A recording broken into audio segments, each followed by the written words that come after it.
and welcome to the Turtle Tracks podcast. I'm your host, Brian Van Hooker, and I'm here with the supervising director of the Ninja Turtles 2003 series, Roy Burdine. Hey, Brian. How's it going? Good. How are you? Good. So your role was a supervising director on the 2003 series? Yes. Yeah. I did 5 years on it. Started at season 3, but I was on the show from the beginning as a board artist. Okay, and what does a supervising director do? Basically, supervising director sort of oversees, all the art aspects of the production, the design, and then, of course, most importantly, the storyboarding, the animatics, and then the post-production of the show up to the final mix, which is what you see on air. So what got you into animation? How did you get into cartoons? When I got out of school, I was doing, I did some small animation stuff out here. It was, I live in LA, and my goal in life, my love was comics. That's all I ever thought that I was going to do. And, like Ninja Turtles was one of my favorite comics because Ninja Turtles was the thing that, sort of like, it was the first time a couple guys like scrambled together some money and put out their own comic. And then it became really popular, and then that really inspired me. So it was kind of cool that I worked on it later on. But, yes, I was doing comics, and then I knew somebody, that was working on the X-Men show, the 90s X-Men show. And I went in and showed him my stuff, and he hired me in there to do revisions, storyboard revisions. And I just kept working from there. Quickly ended up completely just doing animation full time shortly after that. The comics were fun and everything, but it was a different kind of business, and it was kind of like a cool job when you're 20, but 21, 22, you start to, I had a child, I got married, like I started to think about like, oh, well, you need more money, you got to make, and more like steady income. So those things kind of pushed me in that direction, and then got excited about filmmaking and animation and just got engrossed in it, and I've just stayed in it, for 20 years. Oh, wow. And when did Turtles come along? Turtles started, I want to say 2001, 1 or 2. I was, like I said, I was storyboarding on it. The original supervising director was Chuck Patton, and I knew him from here in LA. He worked in animation out here, and I had worked for him before. So when I found out about the show, I got in touch, started doing boards for them, starting on the first episode. And so when Chuck was going to leave, I threw my hat in the ring, or whatever the saying is, let them know I'd be interested in doing it, and I lucked out. They hired me. They had liked the boards I had been giving them for those first 2 seasons. I'd been regularly doing boards, and the show was being done in New York, which in animation, action adventure is sort of like all done in the main industry in California, in Los Angeles, where I live. And there is a lot of animation done in New York, but it tends to be more like preschool, or like the really like, Titmouse, like that kind of Adult Swim kind of cool stuff. But action adventure is kind of all out here. So to be honest, it was a great opportunity for me, and an opportunity I was able to sort of have a slight advantage over people too, because I could go. A lot of people, they couldn't just up and go to New York, but I was willing. I was raised as a military brat. My dad was in the Army, and so we moved every few years, and I just, I was of the mentality that you go where the job is, you go where the opportunity is. And so I did. and it was a lot of fun and a lot of work. So you were in LA and you came to New York? Yeah, so I came out to New York to work on the show, and I was there for 5 years. Now, I'm curious, so for those who don't know, the 2003 series was, in the period before Nickelodeon bought the series, but after the original cartoon, and I know Peter Laird was involved in it, but I'm curious as to what his role was like in that show. Well, what was cool about that is that Laird was totally in control of that show. The thing was, the toy company wanted a show. Obviously, they want to sell toys, and the network wanted to do the show. And Laird's position was always, at that point it was just him. He had the rights. Eastman had been bought out and wasn't involved in the property anymore. And his thing was, it's great, we can do a show, but it has to be the show that I want to do, because he never liked the original series, because that wasn't his show. It wasn't even really reflective of their comic. It sort of took the basic idea and went off in a really silly, corny kind of way, and I guess he wasn't a big fan of that. So he wanted a show that was a straight show, an action show, like the comic that they had created. And so he was completely involved throughout the entire run in the stories, what stories they were telling, what were the storylines going to be. Very involved. Lloyd Goldfine was the supervising producer, who really heads up like all the writing and all of that aspect of the show, and really oversees everything. And so Lloyd would go up to I want to say New Hampshire, I think was where Peter lived. I could be wrong, but I remember that's where it was. Anyway, so he'd go up every few times a year and spend a few days up at his ranch, Laird's Ranch, and they would hash out the stories and figure out what they're going to do for the next season or the next arc of shows. So yeah, he was really, really involved. We even ended up doing some episodes that were based on some of his other properties, or at least some of his properties were involved in them. Like we did one where it was, I wish I could remember the name of it, but there's a race. Planet Racers. Planet Racers, yeah. Well, it was actually a comic book that he did, and so we did it as a show, with the Turtles. That there was an episode of Planet Racers that was fun. So yeah, I mean it was. And then there's actually another one too that's like these cowboy animals. It's another sort of animal thing, or maybe that wasn't his. Maybe it was a friend of his. But one of the seasons we had it wasn't really a whole show built around it, but there was a part of the show. I think it was in Fast Forward. It was a holodeck, like kind of sequence where they were in a hollow world, and then that world was the appearance of this show. I just can't remember the name of it. I just remember that it was like cowboys, and they were like horses, but they were anthropomorphic like the Turtles. It was Cowboys of Moo Mesa, I think it was. Yes, that's it. That is it. It's great. I'm glad you know all this, because I remember everything, but a lot of the names will escape me. That crossed over with the comics he was doing, Tales of the TMNT at the time, with during that era. It wasn't his property, but I think he knew them or something. I think they were a '90s property originally. I think it was a friend of his, right? So was he there throughout the entire run of the series, up through and including Turtles Forever? Yeah, he was involved all the way through, and I think towards the end, he was kind of. I guess that's maybe why he sold it. I mean, I can't say for sure, but I think he was a little tired of the whole thing by the end. I think he'd been turtled out. Right. So, next thing I knew, they were selling it to Nickelodeon.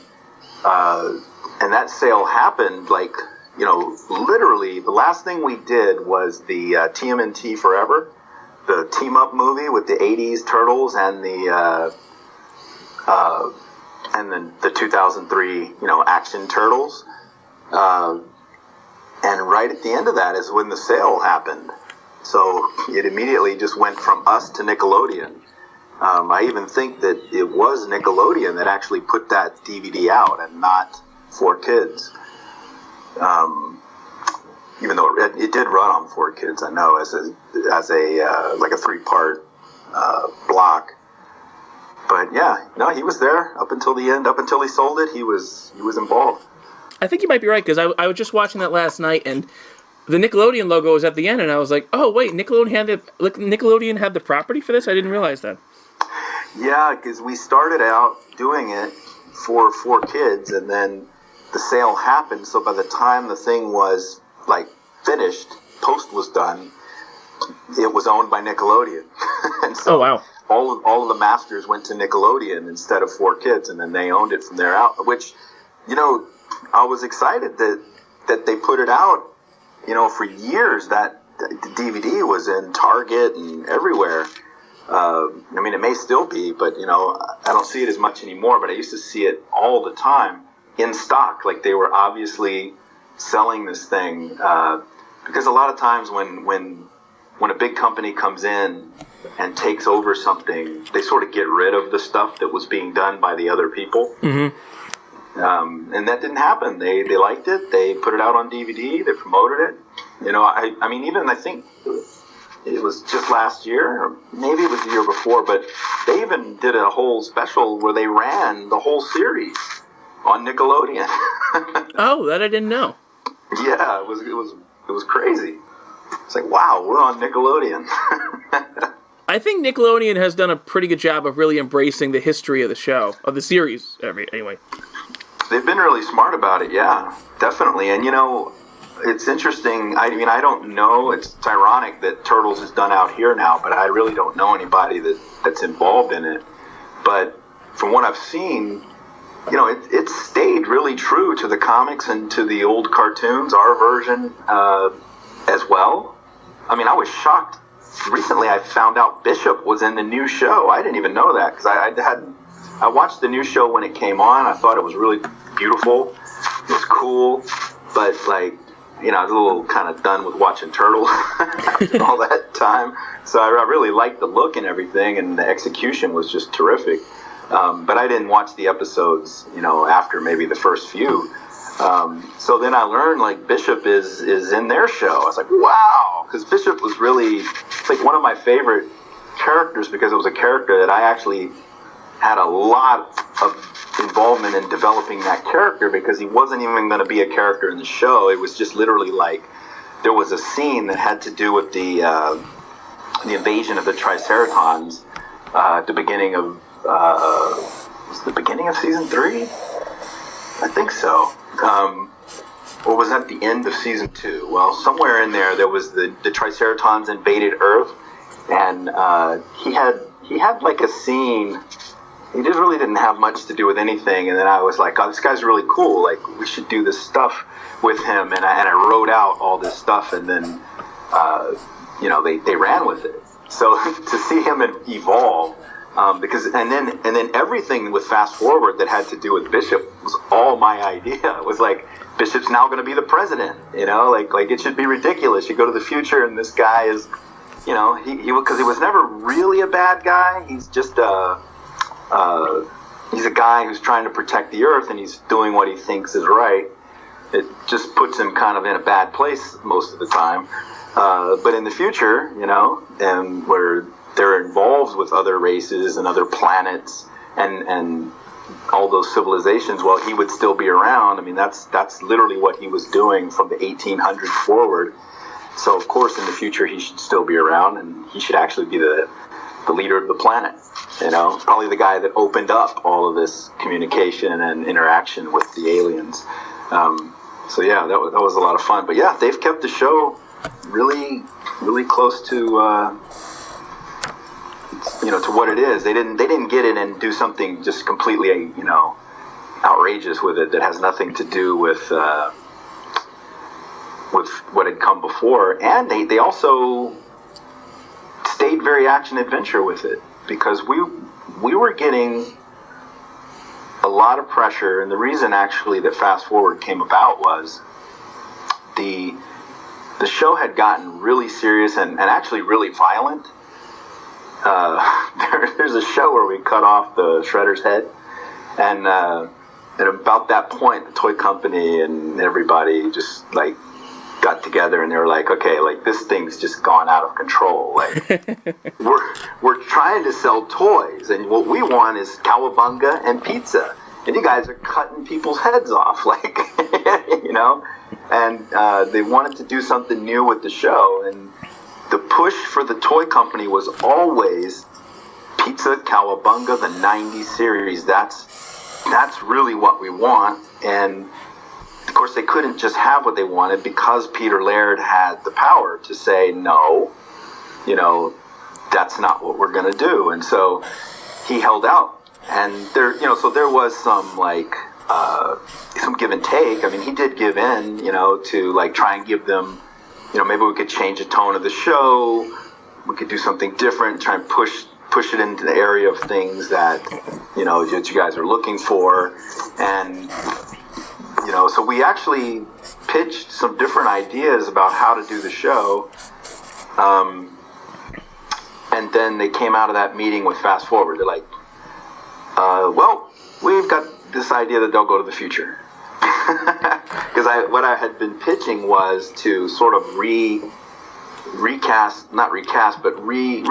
the show so that like April would be younger, and Turtles, you know, just everything. It would have been a clean slate, you know, like it would have started all over, and it would have been sort of a younger take, still action and everything, but bringing the characters down to being relatable to the audience.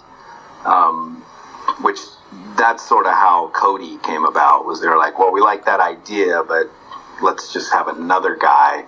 And it, you know, the whole future thing came about because they could sell toys. They could make a whole bunch of new toys that were related to the future.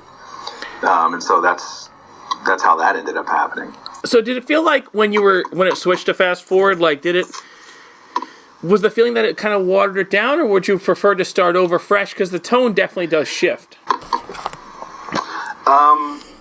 I didn't feel that it was watered down. I mean, you know, we really enjoyed the most fun about Fast Forward. I guess before I even say that, just to answer like the main part of your question, I don't know. You know, I don't really have a preference. It's just sort of like they're looking for new ideas, and you put new ideas out there, and then they say, well, you know, because it's not just you. You know, there's different. There's the network. You know, there's what we're putting in. There's the toy company. So it's kind of like everybody gets together and kind of works it out. So, you know, it wasn't an either or. I mean, I loved Fast Forward because Fast Forward was the opportunity to kind of do what we wanted to do, which was to reapproach the series, you know, visually and tonally and in every way.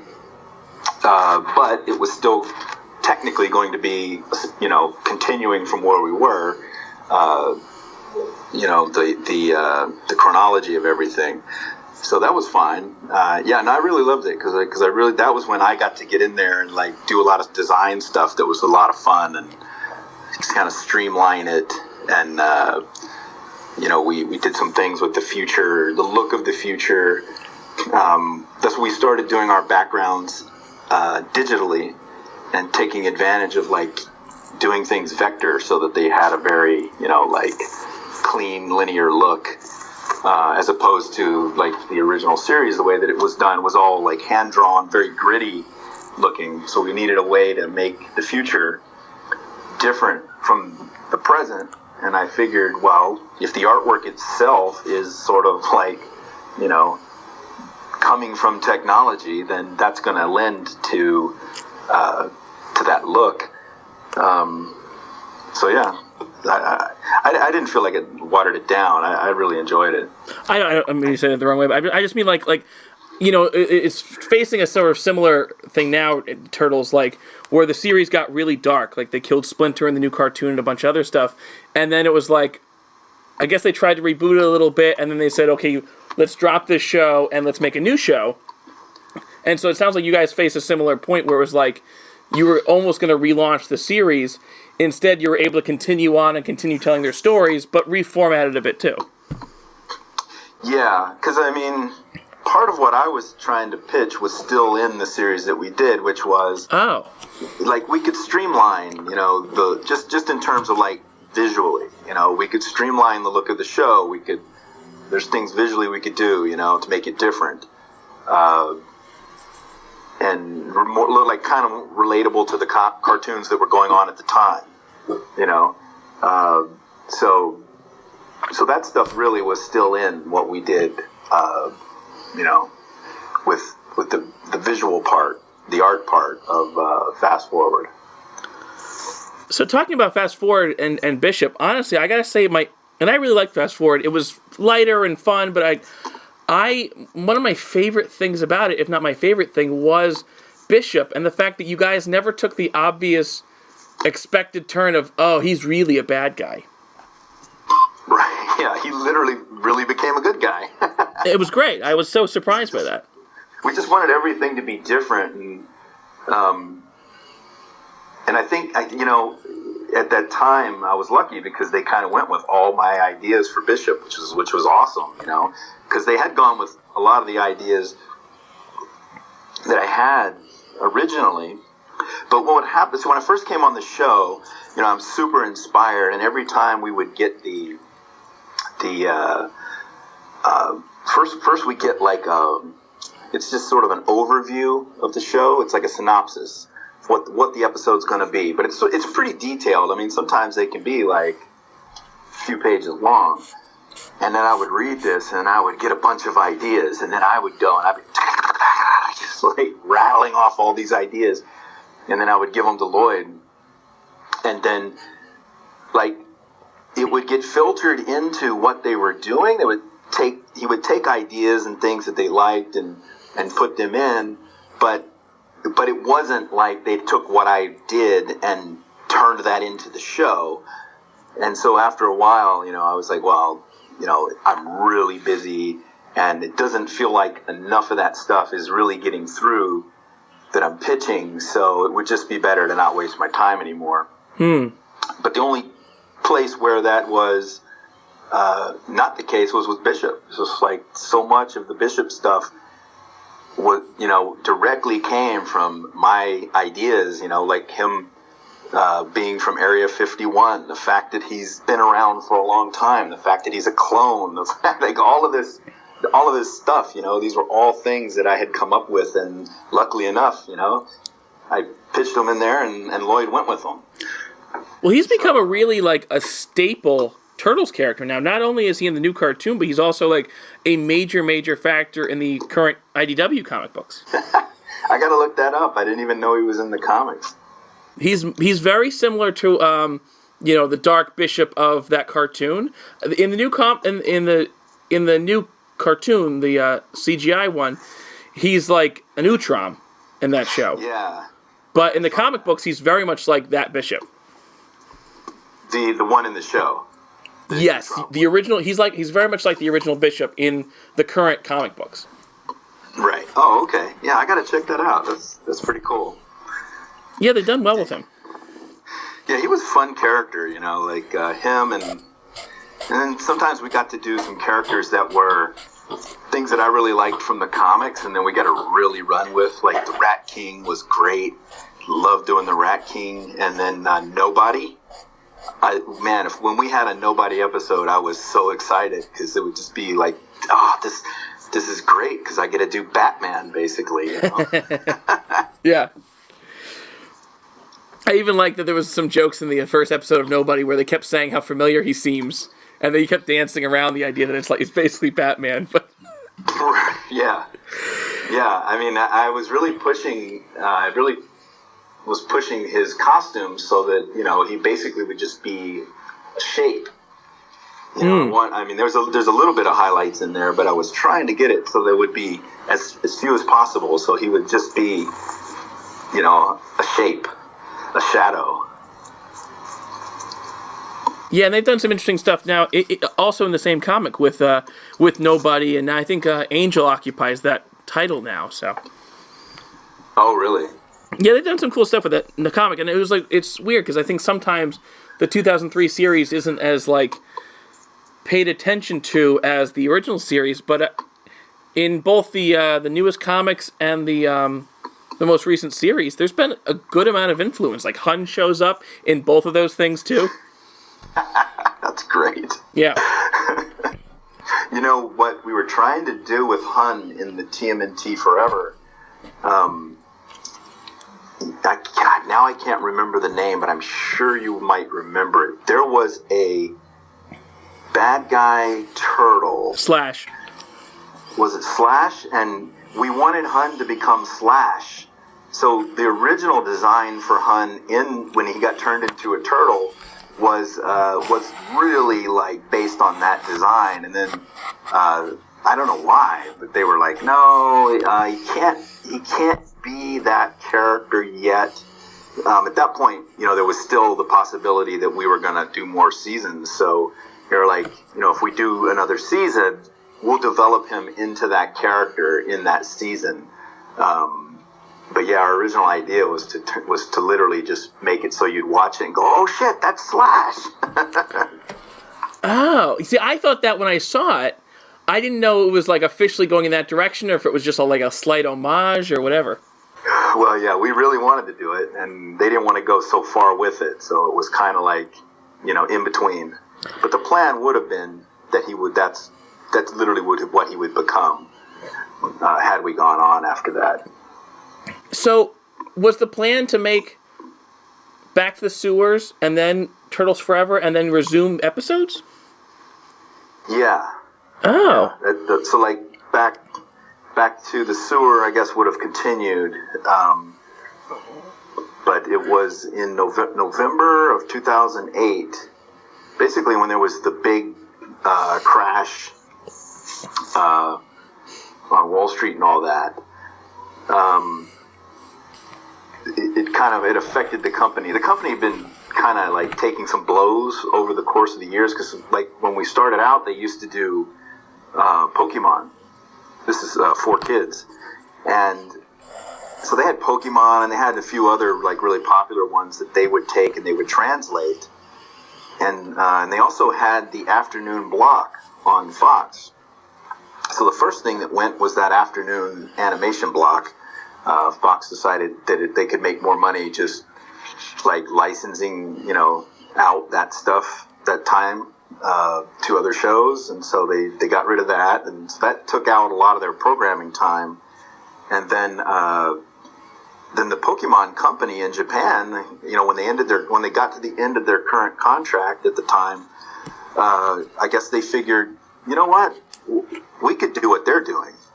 We could just do it ourselves, and we don't have to cut them a piece of the pie. And so I guess that's what happened. And so that contract ended, and that was a big, big part of their income.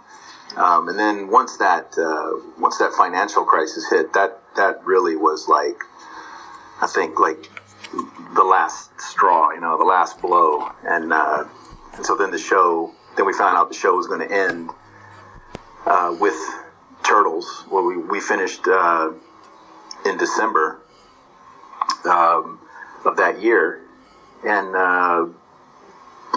then so I came back here in January 2009, and I want to say within a month or two, I don't remember the exact month, but it was very shortly after I came back, then we heard that they were selling it, and then that all happened really fast. I mean, when they sold it, there were still people at 4Kids that I knew, that were doing other shows.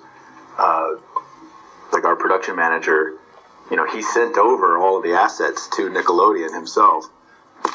So that all happened right there. Oh, wow. Yeah, so it all happened really fast. Do you remember any other Season 8 plans you had other than Slash? No, I don't know if they had any real, like, concrete plans at that point. Because I think, they didn't know yet. There were several points where we were sort of waiting, like we would be finishing up a season, and then we'd be waiting to hear if there's, if we're going to do another season. So generally, like the way production would run for me as supervising director is that once we finish pre-production, I'm kind of rolling into post as we get to that stage. That's when we have the final animation, then we edit it, then there's music done and sound effects and all of the mixing. So I will be doing all of that for a good amount of time, 6 to 8 months. This is on any production after pre-production ends. So like all your board artists, your designers, and all the people that you worked with, they're all done, but you're still working on the show. So there's that time period. So I mean, there were several times where we literally finished production, everyone was done, and I was just doing post, and we were waiting to see, was there going to be another season? And then we got another season, and we ramped up again on those few times. I don't really know of any concrete plans, but along those lines, something that would be kind of interesting is we did start a second season of Fast Forward, and we were a few episodes in. We might have been. I know we had scripts for like 7 episodes, and we were maybe 4 episodes in to the production. We had a first episode that was completely finished. And then they decided they weren't going to do another season of Fast Forward. And so then it all got pulled, which was too bad, I never understood why this happened, but they wanted to do something with the toys, and so they decided to do the Fast Forward. And then, like, the very next year, that TMNT CGI movie was coming out. Mm-hmm. And so it was weird because the toys had just barely come out in the stores, and then they're like, you know what? We need the show to be like that animated movie that's coming out. We need it all to be the same. And that's how Turtles Back to the Sewer happened, is they're like, okay, so now instead of doing Fast Forward, they wanted to stop it, and they want to bring them back to the present again, because now they wanted to sync up with the TMNT movie.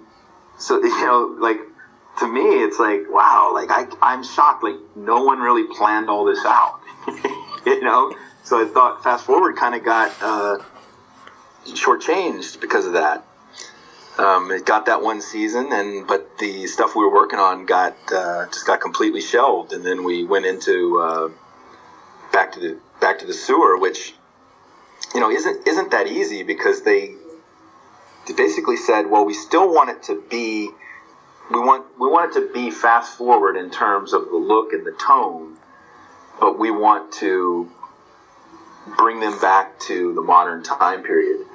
And the problem with that is, you want it to look like the other show, but we can't just go back and use all our assets from the other series, because the look of the new show is completely different. So every single thing has to be redesigned.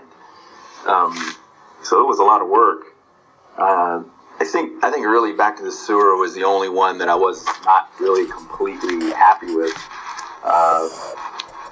Like, ultimately the way it turned out, because it was kind of crippled, by production demands and the lower budget, because they really weren't understanding how much work it was going to take to go back in time, because I think they were assuming, you just go back and you have all that stuff. It's like, well, we don't, because we have to redo everything.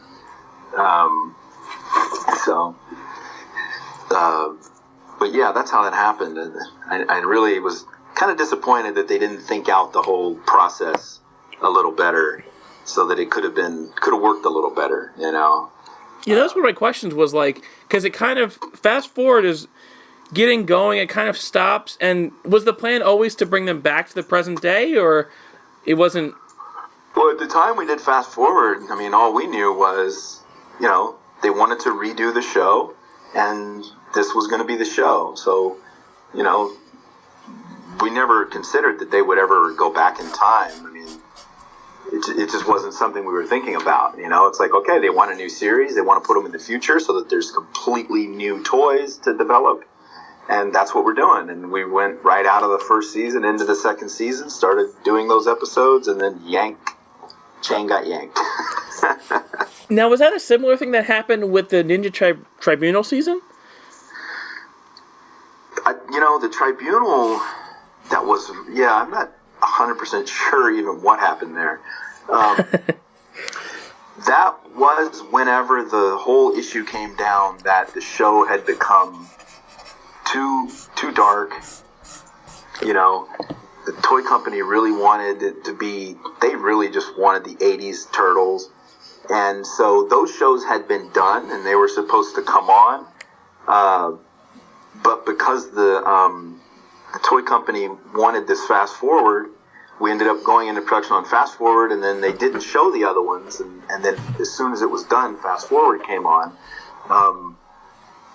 So they just sort of pulled the other ones.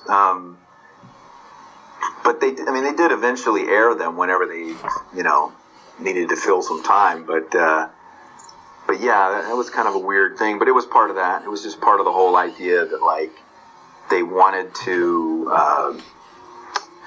they wanted to get things on, like, a more fun, change the tone, change the look. We want to make it more, really friendly for children. So those ended up, like, sitting on a shelf for a while because of all that, a whole thing. Well, you guys really achieved a lot of, like, really effective, dark, heavy stories. You really did. Yeah. I mean, it was fun. I love doing that stuff, I had a question about, and this is kind of in the vein of when the show got a little darker. There was an episode of the show that was banned, which was Insane in the Membrane. Do you remember much about this episode? Where Baxter Stockman becomes Frankenstein and, like, his face is falling off. Yeah, it's viewable now, but I guess they pulled it at the time? Yeah, I remember something like that. Did they not ever air it? Yeah, I think they didn't air it, right? I think that's the case. And it only came out on the DVD. I think it was something like that, because he was, like, falling apart. His body parts were falling off, and at one point I think April kicks his jaw off, like. And you have his dying mother throughout the episode. It's a great episode, but it's really heavy. Really demented, dark stuff, and that's what they wanted to do. Yeah, I do remember that it didn't show, and I think that it just showed on the DVD. Yeah. There's another one too that, and I haven't seen this one because I don't think it exists, but something called Nightmares Recycled. That was, I think, a return of Garbage Man that got nixed before it even aired or something. Do you know about that? No, that doesn't sound familiar. Was it in? Maybe it's just lore. Who knows? Because, like, an episode's, like, skipped or something. Yeah, well, no. Yeah, I think you're onto something. I do remember something with Garbage Man, but I don't remember what it was. I'll have to ask around some of the guys if they remember what happened with that. Yeah, I do think you're right. I do think there was something like that. I just cannot remember for the life of me what that was. Well, it's probably, like, I remember doing Garbage Man. I mean, I know we did a Garbage Man episode, I think it's season 3. Oh, yeah. He had a couple, and he was a pretty dark villain anyway. Yeah. So, speaking of villains, I mean, the biggest one I wanted to ask you about is obviously Utram Shredder. Now, I think that the approach to him was so interesting and different, and just, I really liked Utram Shredder. Yeah, he was cool. But I'm curious, did, like, some people give a backlash about it, or? I mean, we never heard anything while we were doing the show. Oh, okay. I've never heard anything one way or the other about it, I forget the internet wasn't what it is now, Exactly. It wasn't really, he didn't get as much feedback directly at the time. It was such a unique take, though, and it's weird because it covers a lot of what you got out of the original comic books, but he has such an epic, crazy backstory that just made him fascinating. Yeah, especially when we got into, like, Shredder, like the ancient samurai Shredder, where he had all those powers, and yeah, it's really cool stuff. So that's one thing I was curious about too. Is like when you guys, so you had that Shredder, and he, gets frozen in an ice block, and then you guys go into like the ancient Shredder and all these other ones. Did you guys plan for that, or did it come along later on, like the other Shredders from long ago? That's coming from Lloyd and Laird and writers. But I think it just developed. It's like, where could we go next with the story, and then they developed the idea. Because isn't the ancient Shredder, isn't that the missing season where they're learning to do to get mystical kung fu powers where they glow and stuff? Yes. Yeah. So it was just a development of the story, I think. I think the biggest story arc that I know that was around the whole time was basically that there would be 8 seasons, and that it would culminate in April and Casey getting married. That was always like the sort of like, hey, this is kind of the idea of how this thing's gonna shape up. And you guys did that in the wedding episode. It was really nice. Yeah, and then that's what they did at the end. They brought in the wedding at the very end. Yeah. I always liked the ones too where we got to do the superheroes. Not just Nobody, but there's that whole Justice League of like superheroes, and then Mikey joins them. Oh yeah, I love Turtle. Anything with Turtle Titan was just great. Yes. So fun. And you even brought that into Fast Forward, which I loved. Like, it was cool. Oh yeah, that's another one where I was like, we should do the Turtle Titan, but in the future there should be a completely different Turtle Titan. And Michelangelo is like, hey, I'm the Turtle Titan, but like this guy's really popular and really famous. It was another one where like, I spitballed that idea, and then it actually became an episode. I love that one because Mike is kind of just like a petty jerk in the whole episode. Yeah. That was a really fun episode. I love that. That is a good one. I love the future Turtle Titan. That was a lot of fun to design him and to work on him. I gotta say, like, of all, the show covers all the characters really well, but I feel like your show in particular, the coverage of Leonardo was spectacular. Like, such excellent arcs with him. Yeah, it was very dark too. Oh yeah. Like, he had a whole season where he was just brooding, and it was like, I love that you guys took the time to like have him go through an emotional journey and not just, oh yeah, next week he's all better. Yeah, and he spent his whole season trying to find himself again. And you guys did really cool stuff. Like, one of my favorite ones as I was going through the series was Same as It Never Was, where they go to the future. One of my favorite. That and Hunt on the Run. Like, anytime somebody asks me, what are your favorite shows? I'm like, well, Same as It Never Was and Hunt on the Run. And I feel like there's another one like those two, and I can never remember the name of it. I actually meant to try and figure it out before I talk to you, but I never had a chance.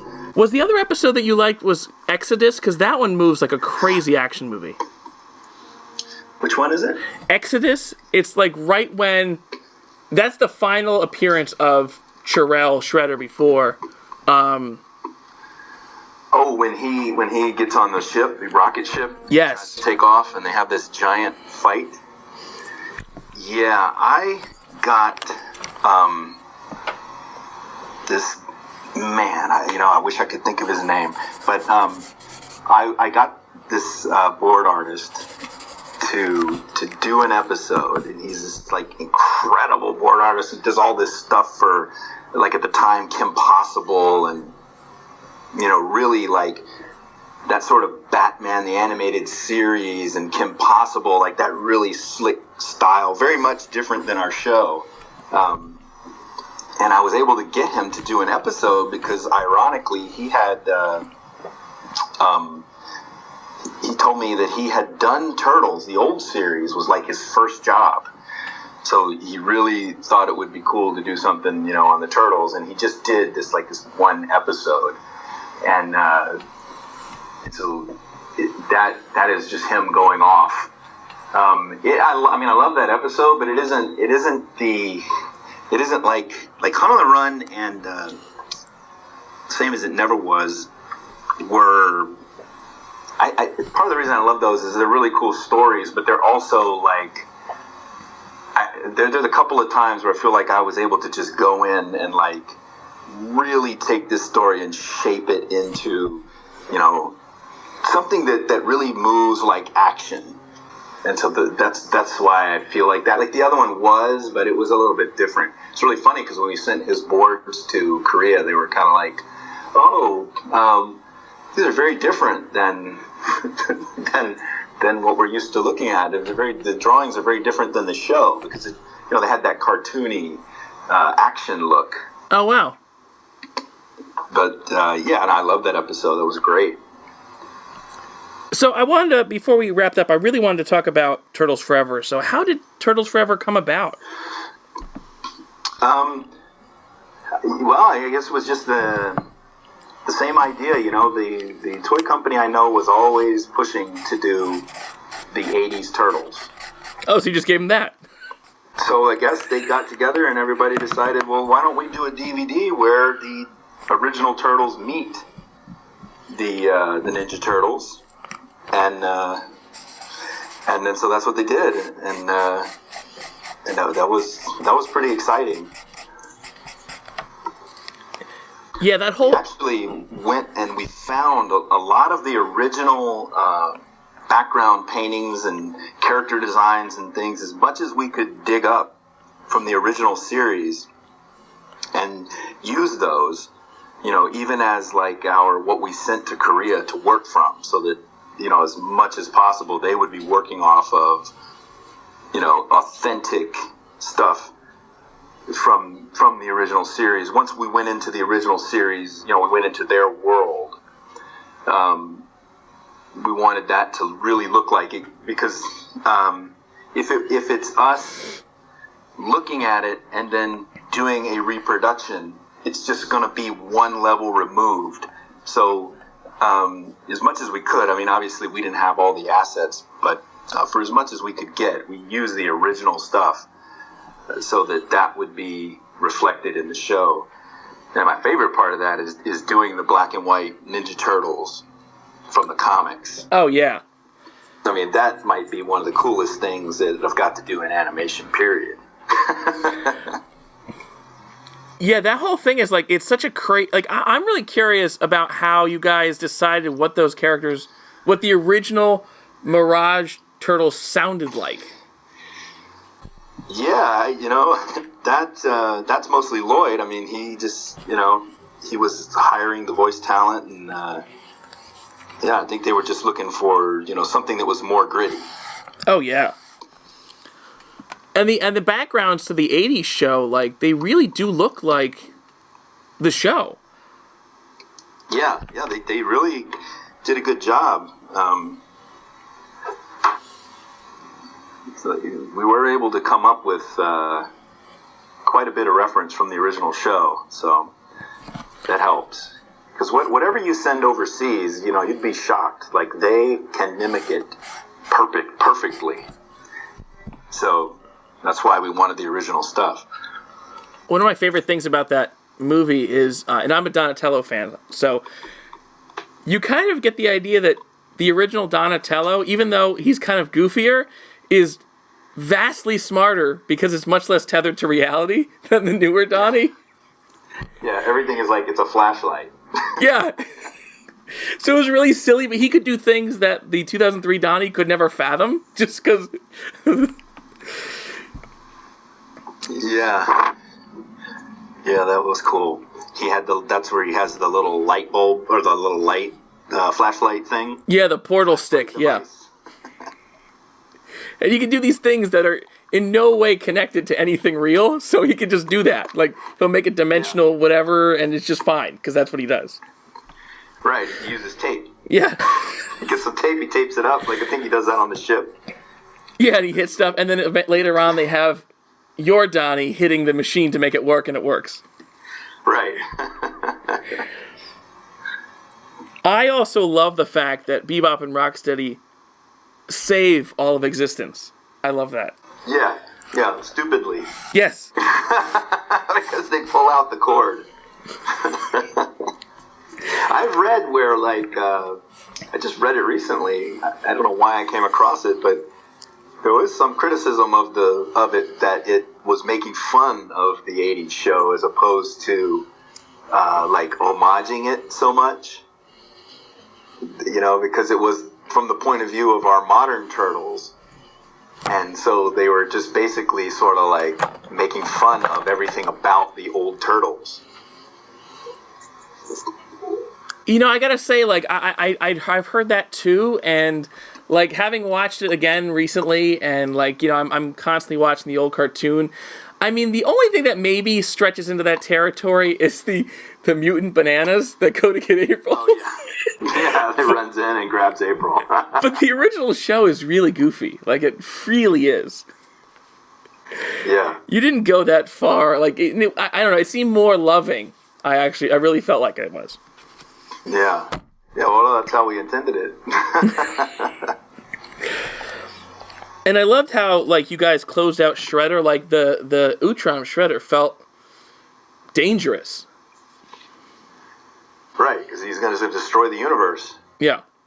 It's like, well, you know, I'll just make sure there's no turtles. I'll destroy the universe. Prime Shredder gets a raw deal, though, I feel like. Oh, yeah. He's sort of just kicked around and treated like dirt. They throw trash cans at him and he's done. Yeah. Maybe he should have been a little tougher. And then Kang the robot. He gets a good moment in there. It grows giant. Oh, yeah. Mm-hmm. Krang. So, I mean, I guess I kind of wanted to wrap things up with Turtles Forever, but, one other question I wanted to ask you about that was how come the 80s cast wasn't able to be in that? Do you know? That I don't know. I don't know if they tried to reach out to them or what. I really wasn't involved in the voice part of that one. I wasn't, on the series, after a few years, I think maybe season 4 on. I know by fast forward, I was even doing the voice directing. But when they did the movie, I was still working on the series proper, the Back to the Sewer.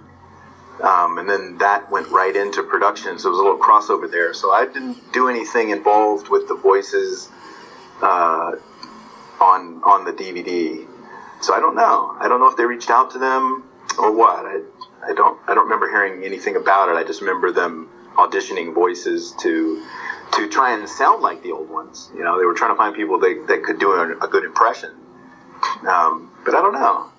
That one, if you could get a hold of Lloyd and interviewed him, he could tell you all that stuff. Oh, okay. I was always curious about that. I'm sure the fans were wondering, because a lot of them sound pretty good, but it's never going to be perfect, Yeah.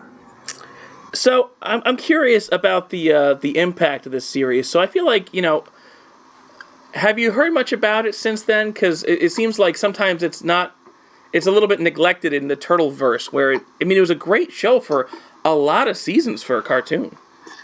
Yeah, it seemed like when it first went off the air, literally the next year, there was almost instantaneously like a new version, the CGI version that came on Nick, so we kind of got pushed into the background, but over the years, not the series so much, but the TMNT Forever movie, that has, year after year, has been, I always get feedback about that. People hit me up about it. Like I hear, I see people talking about it, and then people have gotten in touch with me about it. Like it stayed very popular and very consistent for quite a while. And then the new series, it seems like recently, not the new series, but the series version, not the movie. Lately, it just seems like a lot of people are interested in it again. I'm hearing a lot more about it and getting interest from people about it. And I guess maybe that's just because enough time's gone by. I don't know.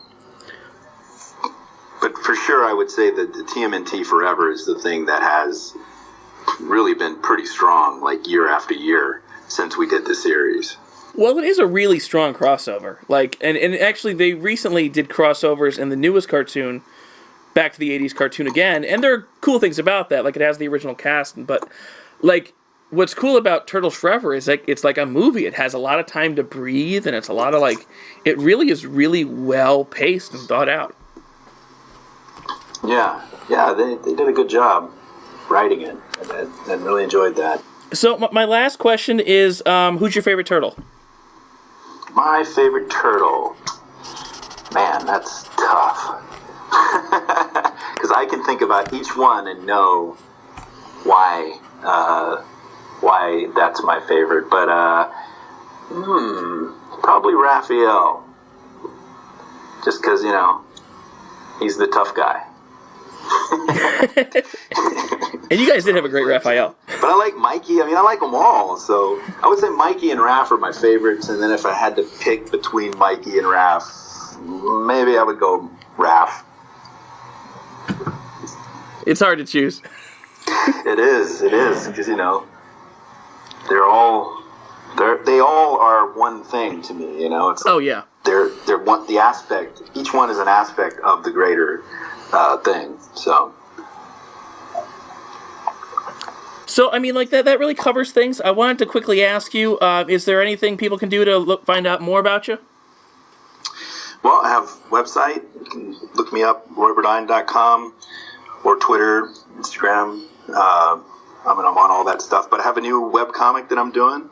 Finally getting back to, after doing animation all these years, doing something of my own.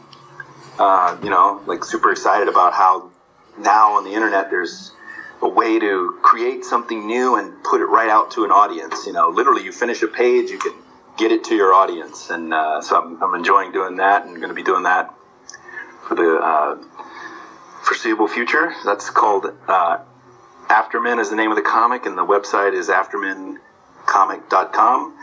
And I also have that on Twitter and Instagram if you want to look for it. I basically put the pages in all three places so people can see it everywhere. Oh, very cool. What's what's it about? Well, it's the thing I've been working on for a long time. It's what I would term like an existential comic. I really love The Invisibles, if you remember the Grant Morrison comic, and so it's something along those lines where this is about a group of people that come from maybe another time, maybe another dimension. Even they're not really sure because they're still trying to put themselves back together. But they just know that everything there was perfect. There was no strife. There was no pain, there was no suffering, and they want to get back there. But to get back there, they have to find each other, reassemble themselves, and find a way to get back. It's our universe for them is almost like a prison, and it's basically their story. Very cool. All right, well, be sure to check that out. I want to say thank you for doing this. I really appreciate your time. This has been the Turtle Tracks podcast. I also wanted to thank the guys over at Turtle Flakes who we do this podcast in conjunction with. And Roy Burdine, thank you so much for your time. I really appreciate it. Awesome. Thank you.